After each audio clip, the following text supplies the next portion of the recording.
xatirələr yaraladı gündəməni.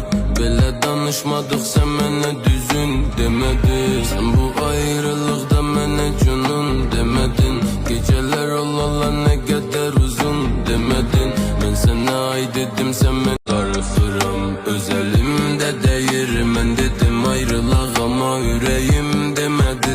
Necə uzaqlaşdıq, üzüldü əlindən əlim. Nə qədava atım axı bənəyimdi məni. Necə tək ötürdüm buralarda indi mənim. Ürəyim sıxılır amma yoxdur dindirənim.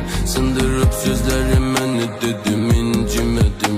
Gecələr darıxıram, öz əlimdə deyil. Bizi yaraladı kimdi, qara bulut edibdi bu havaları kim? Biz bir evdəydik, evimizi yaraladı kim? Mənə olan eşki ürəyində qaraladı.